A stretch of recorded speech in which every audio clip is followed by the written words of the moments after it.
Good afternoon, friends. We are so excited that you're joining us for this very special episode on The Real Deal of Parenting, where Abby and I are joined by nurse Erin Marie, who has spent her life fighting for the freedom of everyday Americans. Just a little background. As a young woman, Erin joined the U.S. Army Special Operations and fought overseas in support of Operation Iraqi Freedom. Returning home, she turned her focus, drive, and dedication to defending our most deeply held values on American soil. In 2020, at the height of the pandemic, Erin volunteered to the front lines yet again as a traveling nurse from Florida, assigned to New York's Elmhurst Hospital during the pandemic. So, what we're going to talk about today, what she found there horrified her and inspired a fight for the truth to be exposed. And everyone who is with us today know that that is what Abby and I stand for. And after being silenced and threatened with being sent home, after trying desperately to advocate for her patients, Erin decided to take matters into her own hands. She bravely went undercover with spy glasses inside the epicenter under her New York City attorney's guidance, recording the horrors that took place behind locked doors. Erin, thank you for joining Abby and I today. We know how valuable your time is, and so we're so happy you're here. Welcome. No, thank you guys for having me. It's an honor, and I'm happy to be here. And anytime you want me here, so love you guys very much and what you're doing. Yeah, I special place in my heart for whistleblowers. Yeah. So Right. I love whistleblowers. So we have a bond. Yeah, so we have that bond. Yeah. So yeah, super. And you know what? And I know just the courage and the guts it takes to go against the grain, to go against people who want to shut you up. And I know that can be difficult, and people don't understand that there really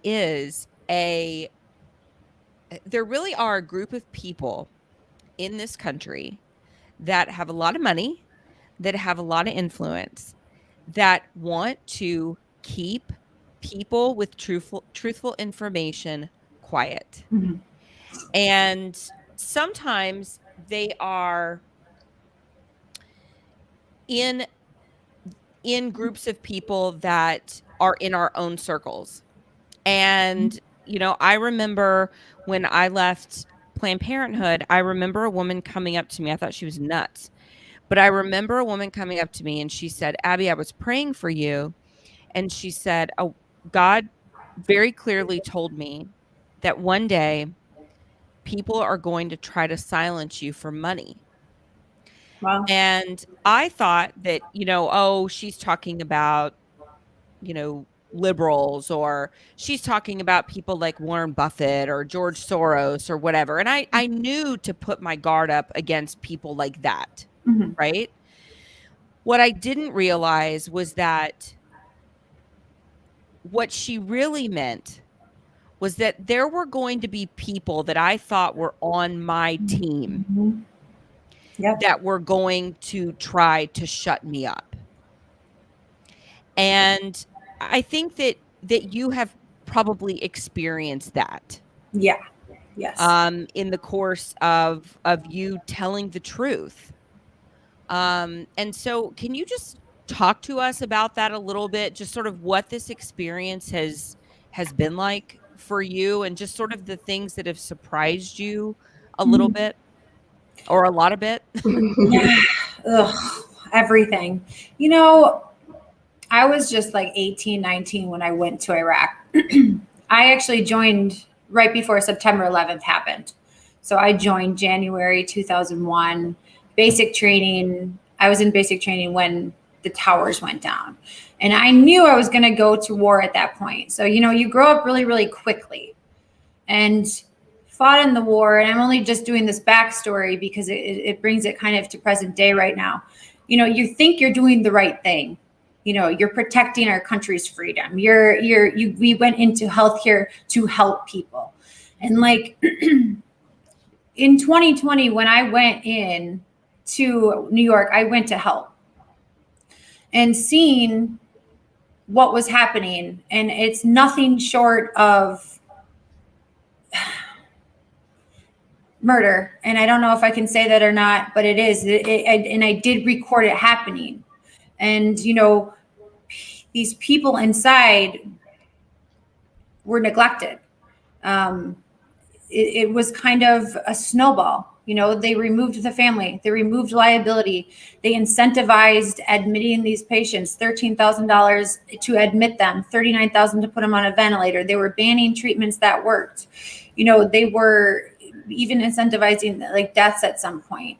And at all of this is under a liability-free hospital. And they did this all over the world, not just in New York, but I saw it, I was in the epicenter. And when you see something, you say something. And it was really hard for me because I'm looking around and all of my colleagues knew what was going on. We talked about it. Everybody knew it was wrong, but everybody was like, it is what it is. And, and there were some nurses ahead of me that did speak out. We did try to go to our superiors in the administration, and they were fired. So I couldn't do it. I don't know how you can sleep at night once you know the truth. And I mean, you can probably, once you figured out what was really going on, how do you stay silent? It's impossible because people are losing their lives because of it. And so I did. I reported them. I went undercover. I got spy glasses. I learned a lot of this stuff having went undercover, prior. I was undercover in Iraq as well. I have experience. I'll just do it. I've been to war. It was just like, it just takes some people to do some things that no one else will, to just kind of, spark other people to do the same. And so, when I say that, like, if you had a family member, in there, you weren't allowed to see them. And we were, as nurses, we were supposed to be the patient advocates, but we were being ordered to stand down and not even do CPR. The doctor had already called the family. Yeah, we did everything we could. We provided all the care we could. That was a lie. They were lying over and over to family members. They were letting these people just die. They were looked at as disposable.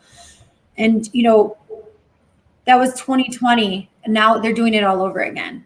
And like in the meantime, they're stripping away our freedom. So that's why it's just really hard to have, I guess I'm from two different perspectives, having fought for freedom supposedly, and then having that stripped away, and then having went into nursing to try to help people, and then also having that stripped away. They took my job. They have me on a do not hire list. They have made me look like I'm crazy, that I'm not educated, that I'm not qualified to work in, an ICU capacity, which is all untrue. So that's what they do. And a lot of the most hate that I got early on was from people in the healthcare industry, because you're rocking the boat, that I took their hero status away. But there's nothing heroic about staying quiet when you see people, being disposed of. And that's what I shed light on. And yeah, it was very scary. I'm talking death threats and very, very scary time. But, now a lot more are waking up, and we're seeing that, nurses are walking out. They're getting fired. They're starting to stand up to the corruption right now. Mm-hmm. And to piggyback off of that, in your opinion, do you think it's mostly fear why so many nurses and doctors are going along with this to date? Because they're worried, I need a job. I need to feed my family. I need to pretend that I have blinders on and everything's okay. I mean, do you think that's the number, or is it quite possible so many are still somewhat blind and naive, thinking, okay, this is all right. This is all kosher. Nothing's wrong here. Or do you think it's a mix of both? I think there's a lot of different aspects to it. When I was in New York, we rode the bus to and from the hospital. So we were housed in Times Square, but I was going to Queens every day. So it was a good half hour there and back. And, that's when we were discussing what was going on. So every single nurse on the bus, we all knew what was going on. So I think it's a little bit of the fact that these are our careers. We have families and kids to support. And they saw a lot of people saw what happened to me. They literally, they destroy you. And it's not for everyone, which I completely understand. like we got to put food on our tables. But also I do think that a lot of people truly believe that they're doing good. And it's because of where we start. And where they start is in school. Our books that we learn from are funded by the same pharmaceutical companies that are pushing these medications and banning other treatments. So they're indoctrinating like the actual nurses and doctors in the system. That's why there's so many, nurses and doctors promoting a vaccine and not promoting actual preventative care that can help people in the long run. They're pushing an agenda and they may not even realize it. They think they're doing good. And, I think it's just a lot of misinformation, disinformation, and the media is really fueling this. And, anyone that speaks out is automatically, discredited, conspiracy theorists. They don't know what they're talking about. So it's a little bit of everything. And that's what Abby and I always say. We talk about this every week on our morning show.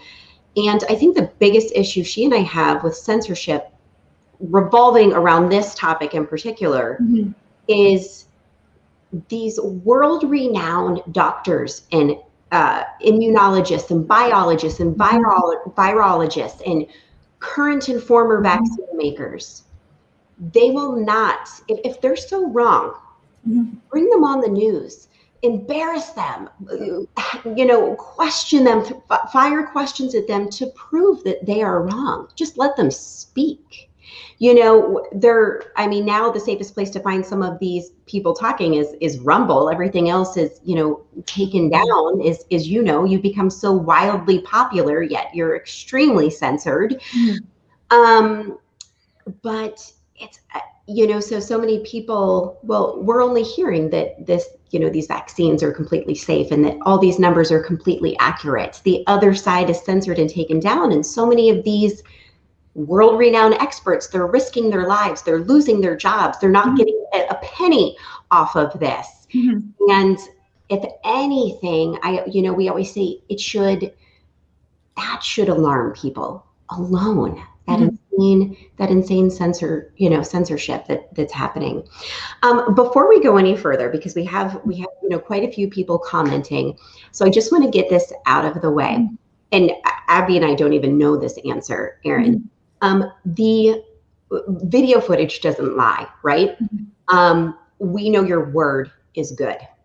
However, the video footage you collected with your spy glasses, is that even available somewhere today? We know it once was, or is there like a safe spot that people are still able to view that today, or is it completely? Yeah, no, it's still on YouTube. It went through Journeyman Pictures, so they've kept it up. It's not searchable, but I will send you the link to it. But yeah, it was the original expose that. So I didn't get fired because they knew I was undercover. I got fired because I was trying to advocate for my patients, and they got sick of me doing that, so they kicked me out. And ironically, I actually recorded that interview, the firing itself as well. I've not put a lot of my videos out yet because I am really hoping that we can actually hold Cuomo accountable for his actions in New York, and not just throwing him, he's getting out on, sexual harassment charges, but he really needs to be charged with murder because of a lot of the stuff he did. So, yeah, there are a lot more videos that, eventually I will put out in time, but the expose I will definitely send to you so you can link to your and we will, and Abby and I will make sure it's shared on this post. Anywhere we post it, we'll have it in the links, because that's the biggest things. We know, it's all truth that you're sharing, but of course there's those naysayers and disbelievers who are, until they see it with their own eyes, and some of them will see it with their own eyes and they'll still say, no, that's not the case. But that's what we're living with right now. But people like Abby and people like you, Erin, who you're in this mindset that your morals just go way deeper than any hate and any criticism and any censorship that you two are given on a daily basis. You're above it. Your mission is so much bigger than that. And so, what are some facts that you wish everybody knew about this pandemic? Like, what are some things that you're just like, oh my gosh, I wish everybody knew this. I wish everybody would stop saying these specific ridiculous things that keep being spread by the media. Like, what are some facts that you wish everybody knew? One is that I don't agree with family not being in the hospitals, and that I honestly would love to see mass peaceful protests outside the hospitals, because these hospitals are liability free. Everybody needs to know that they are liability free, and so is everybody in them. So anyone that works under, the hospital organization, the only thing that, is in the fine small print is they can be charged with gross negligence. And that's what I'm pursuing with what I saw in New York. But they're liability free. You need to understand that. They're kicking family out. You need to understand that. And also they're banning treatments that I know work. I have seen work. And instead they're pushing, this vaccine. I don't even like to call it that. And that vaccine is also liability free. It's like, liability is a really, really, really big deal in this type of situation. If something is so safe and effective, put some liability on it. If these hospitals are doing the absolute best job that they can, put some liability on it. And what I saw in New York, it's happening all over again in these hospitals. They're kicking family out again. They're banning treatments. They're now completely disregarding full codes. They're having two doctors decide that if that patient deserves to live or die, despite what the family or the patient wants, and calling them DNR and not saving them. It's not a good situation.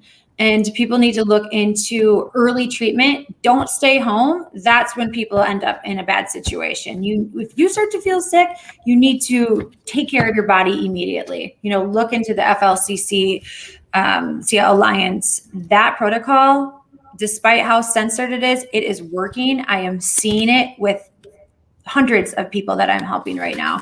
So, just because they're censoring it doesn't mean that everything they censor is exactly what you need to know. They're censoring that hard. They're kicking people off, I'm banned on Facebook for posting that, why are they banning treatments? So educate yourself on what you can do if you do feel symptoms, and treat early, because they're sending people home, especially people that are not vaccinated. They're literally not giving them treatment. They're discriminating against vaccinated and unvaccinated. It's just completely unheard of in the healthcare industry. I just can't stress enough to just start getting proactive in your health ahead of time and educate. Yeah, and it's amazing to me that there are actually now hospitals that are allowing doctors to walk out and not care for patients if they're unvaccinated. I mean, like, what road are we about to go down now? So, patients that smoke, that have COPD, doctors are no longer going to provide care for them, or patients that smoke that now have lung cancer, patients who are obese and have cardiac problems, not going to care for them anymore. No, they would never even think about denying care to those sorts of patients. Patients that are, alcoholics that have liver disease, they would never even think about denying those patients care. We have entered a new form of segregation, but we're not willing to call it that. And it's disgusting that healthcare providers are actually willing to deny patients care based on their vaccine status. But it's literally happening in hospitals across the country, and patients are getting sick. They are on the brink of death, and possibly some patients I don't even know if they've died, or they may be dying now because doctors and healthcare providers are refusing care. That they are dying. Vaccine status. Yes. I've been advocating for patients where they find out that they're unvaccinated. They're shaming the patient. They won't treat them. In one of my patients, they stopped all respiratory therapy care, all nebulizers. They stopped physical therapy. They stopped IV fluids. They're literally leaving. And I feel like we're living in the twilight zone, but this is actually happening, and people are dying because of it. And it's at the hands of the same people that you're supposed to be able to trust with your lives. So we are at a very eerie tipping point in history, and just in our healthcare industry in general. We can do better. I have a friend who's a nurse, and she says, I don't know if you'd agree with this, but she said people did not need to be on ventilators. People No. did not need to die of COVID. The reason they're dying is because doctors and healthcare providers are not willing to treat patients for COVID. She says there is a treatment for COVID. Mm-hmm. It is ivermectin, it is hydroxychloroquine, it is prednisone, it Mm-hmm. is antibiotics, some sort of steroid. Mm-hmm. And she says, and she's a nurse, and she says people did not need to die. No one needed to die. No one needed to be put on a vent. And Mm-hmm. she says, but it was because doctors didn't treat patients. They She's sent right. them home Mm-hmm. and allowed them to get sicker and sicker. I mean, you agree with that? 100%. I wrote all about it. I mean, that was the main concern. And I called out ventilators back in March 2020. I was watching Dr. Cameron Kyle Siddell, and he was one of the first ER doctors to speak out. Listen, we're doing it wrong. They ignored it. I talked to the doctors in the hospitals. I recorded them saying, yeah, we know the ventilators are the wrong treatment. They're killing 100% of our patients, but it is what it is. There's nothing else. Except for the medications that you're banning, like the treatments that you're banning, they're withholding treatments and medications. These people are dying. People don't need to die, and they're turning around and they're ventilating all of these patients again. They're using sedatives and knocking them out, and then convincing them that they're going to die or they need to get on a ventilator. I mean, this is I don't even know what I can say or can't say on here, but it is, we're going back in time to the Nazi era of healthcare, and just following orders didn't get those doctors and nurses out of the Nuremberg trials. So, we need to do the right thing, and we need to have a lot more people on the inside speaking up and saving these people's lives, because at the end of the day, it could be any one of them or their family members too. We have to stop this from happening and allowing it, because it's just getting worse. A year ago, I blew the whistle, and now we're back. It's happening again, and it's scary. It's very scary. People are scrambling to get medications that have been FDA approved. The ivermectin is not just for horses. It's been FDA approved for 40 years for treatment in human beings. It's an anti-parasitic. If anything, it'll help you, get rid of parasites that you might have. It's working. Antibiotics, they're working. Hydroxychloroquine and zinc, it was working in my hospital. In Florida, we treated these patients early on and had nobody die. I got to New York, they're all banned, and all of these patients are dying. It's awful. It's something that I never thought we would ever see in my lifetime, at least. So here's what I'm going to jump in and ask selfishly for myself, because this is going through my mind, and I can only imagine it's going to go through so many others. I feel good knowing there is treatment that works.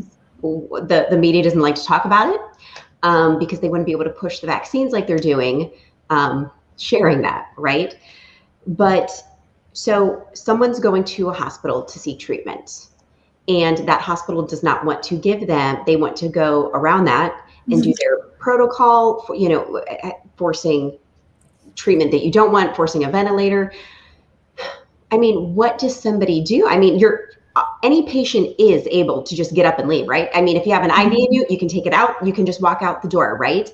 And yes. I mean, what would you recommend? I mean, do you just recommend that, my gosh, you just cross your fingers and make this and just pray that the next hospital's going to listen to you?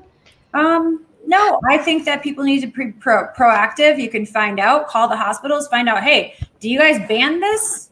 The hospital system that I worked for, that I praised, use the hydroxychloroquine and zinc. Guess what? They're not doing anymore. The same hospital system. They banned all of it. So something is going on, these hospitals are getting paid. I don't know if they're incentivized, but they're pushing the remdesivir. I'm seeing horrible results with multiple patients on it. They're not giving anyone an option. But let me tell you something. As a patient, you have a right to your own body, and you have a right to a second opinion. So if you want to leave, they call it AMA, against medical advice. a lot of the nurses and doctors will tell you, oh, well, if you do that, insurance won't pay. That's a lie. That's a blatant lie. You have a right to a second opinion. Insurance will cover that. If you want to leave. There was a combat veteran. I just shared his video today. Went in with heart problems. They wouldn't treat him. Ripped his IV out, his tag out, went to another hospital, got treated. You have a right to that. But that's just going back. Be proactive, find out, where can I go if something really goes wrong? Who is actually prescribing, the FLCCC protocol? You can go to their website, COVID-19 Critical Care, and find out what providers are participating in this. If you want to get treatment that actually works and you don't want to get sedated and put on a ventilator and run through that, assembly line to a body bag, essentially, just find out ahead of time and just have a plan. Be really proactive right now. And I've been telling people too, I don't know if you agree with this, Erin, but I've been telling people too, get medicine now. Mm-hmm. Don't wait until you already have COVID, you're already sick, you're already feeling like you're about to die, and then you're scrambling to get ivermectin. Because I can tell you, I live in Texas, so I didn't have a hard time getting ivermectin, but my whole family got COVID. All 10 of us got COVID.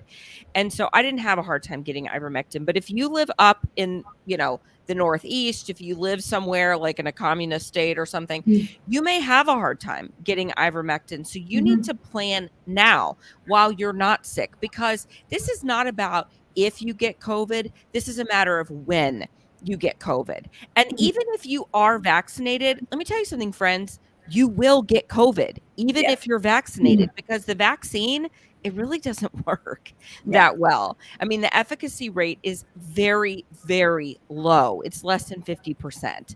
So I got COVID from someone who was vaccinated.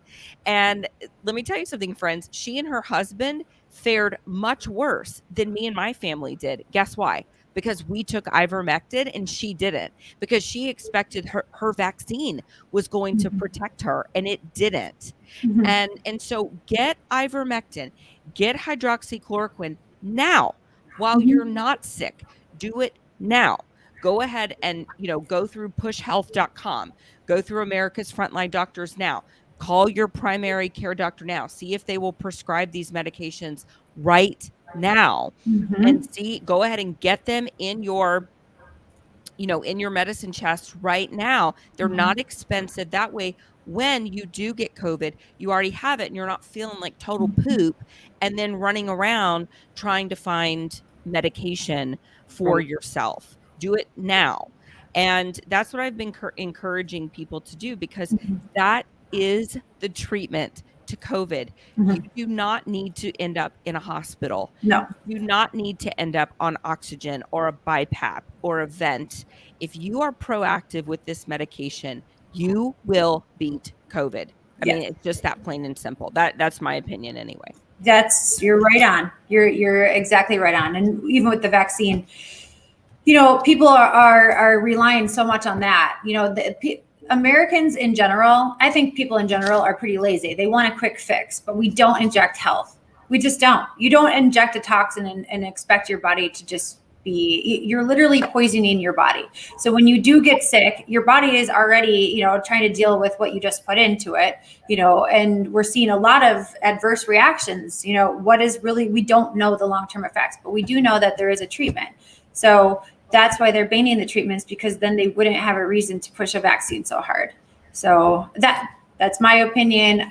From what I've seen, every patient that's been treated early and, it does have a plan in place, and, they recover fine, and I'm seeing a lot of people stressing out about it. Anxiety is huge, so they run to the emergency room with anxiety, and, automatically they're going to call it COVID. And it's just sad. The whole thing could be prevented. So let's rip off the Band-Aid. We've already thrown out vaccines. What is your opinion on the vaccines being offered? And now we have the Delta variant has been around a while. Now it was just released. There's another variant, I believe is it South America? I forget where it was this morning. Another variant's going to be rolled out. We know months down the road there's going to be another one. So speaking to that medically, what can you share? I just want to see everything isolated. Like I don't believe that there's variants unless I have proof, and they just haven't provided it. So I honestly do think that there is reason to believe that these variants are actually coming from vaccine injuries, and they're trying to push it off as a new variant. So they're also trying to blame the unvaccinated on hospital admissions, but there's more to that. It goes kind of along the lines of the testing. So I've seen this over the past few weeks is, they're just not testing the vaccinated at all. And they're only testing the unvaccinated.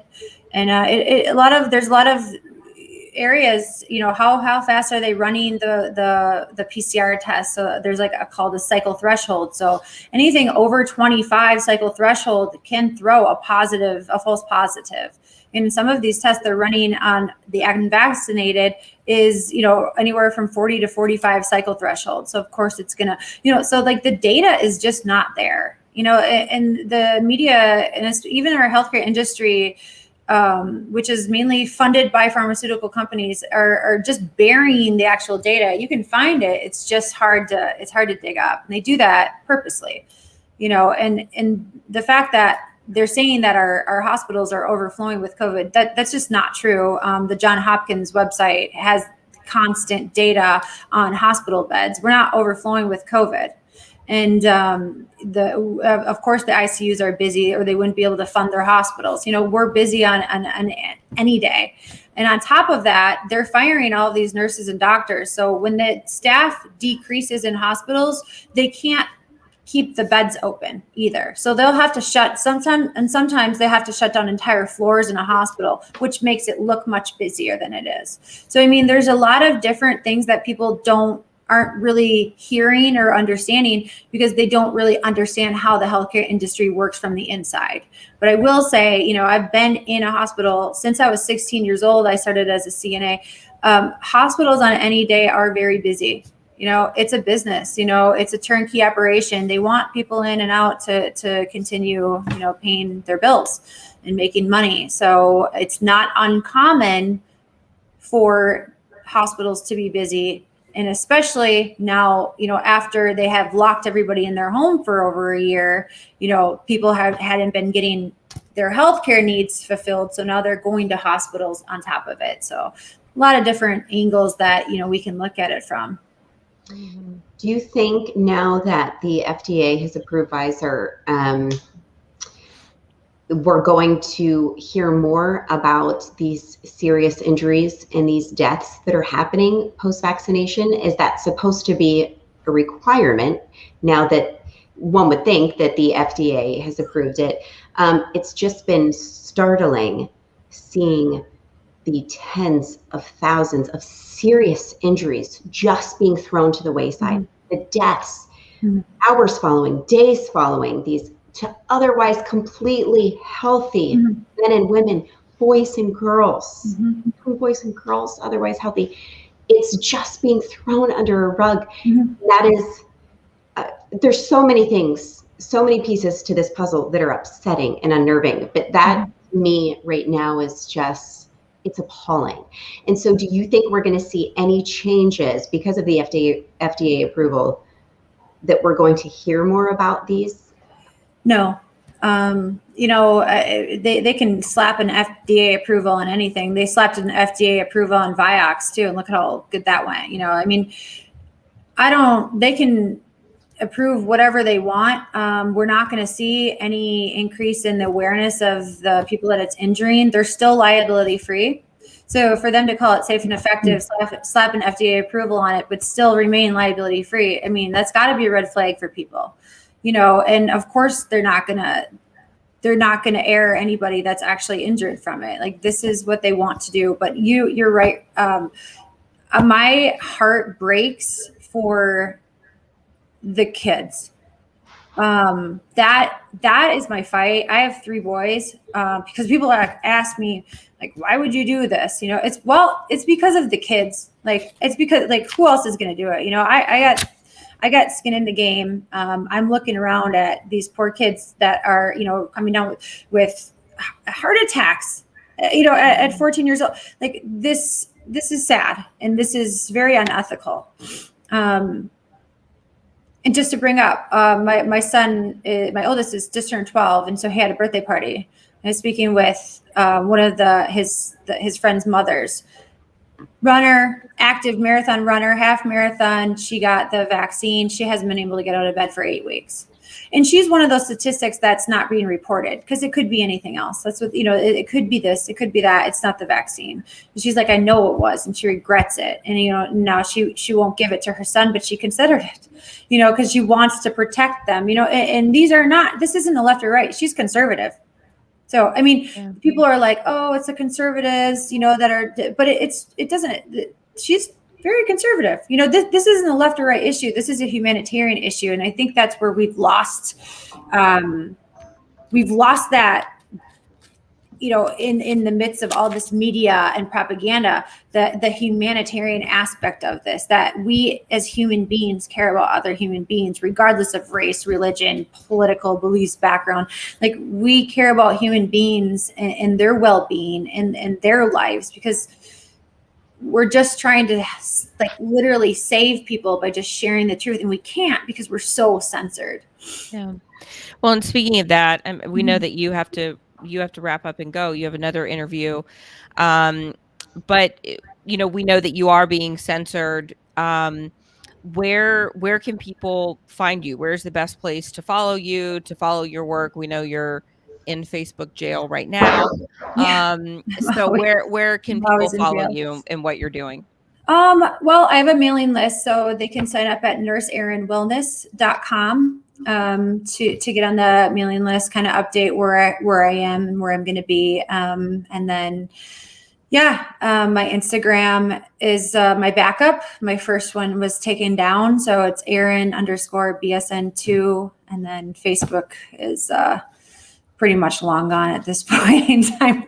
I'm constantly, I think I spent most of 2020 in Facebook jail, and I'm there again. So obviously, we're doing something right if you're getting banned off of platforms. So, yeah. And I know, and I want to also link, Abby and I will be sure to link these below this, but your newly published book, The Undercover Epicenter Nurse, it talks about the gross negligence, the medical malpractice, how just plain greed is killing people, killing, just not Americans, people around the world. Yeah. So I want to make sure we link that below too, because I can't imagine the detail that you put into that. It's so hard to cover here. They will not put it on bookshelves at all. So, I mean, that is what we're up against.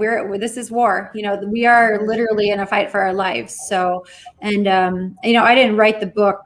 I don't want. I like, a lot of people are like, oh, she did it for fame.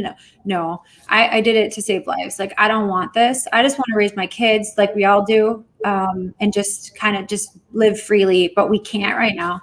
We don't. We have to be brave and speak out, because if we're not here to fight for our kids, then who is it going to be? Them? We can't let them fight our battle. So, but thank you guys so much for having me and for everything that you're doing. And I really appreciate it. Well, thank you, Erin. You are saving lives, and know that. And thank you for everything that you're doing. It really is making a difference. And we will link all of your websites and your book and everything, and encourage our followers to pick up everything that you offer. Thank you. Thank you, guys. Be brave, speak out. I love it. Yeah. Thank you, Erin. Thank you so much.